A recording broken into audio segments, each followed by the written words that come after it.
Hello everybody, Nick Toy, winemaker at Feathertop Wine, standing out in our beautiful vineyard here in the Alpine Valleys. Spring has definitely sprung, but you wouldn't know today because it's a little bit chilly. We're to sort of winter weather. Little rider, apologies for any beeping in the background. We've just got a bit of earthworks going on the road next to us, but we won't let that worry us. Really exciting time of the year here in the vineyard. Our amazing vineyard crew has just gone through our entire near 50 acres by hand, pruning into what we call cane pruned or arch cane pruned as well. So it's an incredible undertaking.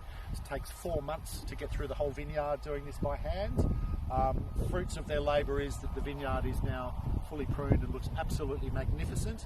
You probably wouldn't be able to see it if you panned across because it'll all get lost a little bit in the green, but every vine almost looks the same, which is quite amazing. So the consistency of pruning looks fabulous.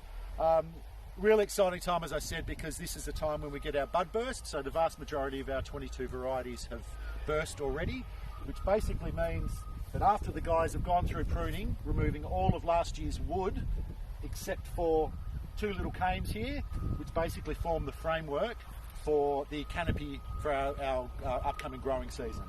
So what happens here is these buds lie dormant through winter. As soon as it starts warming up, the nutrients start flowing in the vine again, and pushing all that nutrients from the roots out of the soil into the top part of the vine. And that, once it starts warming up and getting conditions where they can grow, it then pushes out, these buds then burst. So we're seeing here, this is a couple of different clones of Sangiovese I'm standing in here, so they're just behaving slightly differently with their timing of bud burst. But these ones here, you can see that some of the buds have already burst. This is what we call a little 3-leaf emergence here. So they all pop out of these buds here, and what these shoots will do then is that they'll grow up and hang on to the wires here, and these will become the shoots for our new season growth, and those shoots will then support the bunches, which will then obviously support the grapes, which will become our wine probably about February, March next year. We'll start doing that. So it's a really long process. It's part of their cyclical annual cycle. But as I said, it's a really exciting time because it also shows us what sort of state the vines are in balance-wise. So we've had some really good soil moisture this winter. So bud burst has been incredibly even. If we pan across to this side here, which is a slightly different clone of Sangiovese, so same variety but slightly different clone. This is obviously slightly more advanced. You can see that every single one of these buds is burst. We've got leaves emerging from every single one of them.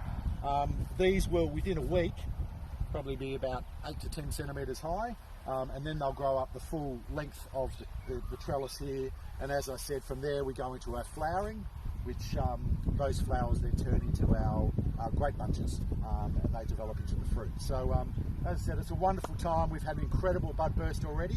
There's still a couple of the later varieties that are still to burst, but that'll all happen in the next week or so. We've hopefully got our last really cold little patch of weather, because it's down to about 2 degrees tonight, I think. No frosts, please, Mr. Weather Gods, because that's not great for our vines, but we're pretty hopeful that we're through the worst of our frosts here in winter. So that's what's going on in the Feathertop vineyards. We'll keep you posted as these are growing. We might do it'd be great to do a time lapse over a month and watch it grow, but that's probably not possible for us. But we'll do as many posts as we can over the next month to show how these things are faring. So thanks for joining us, and bye for now.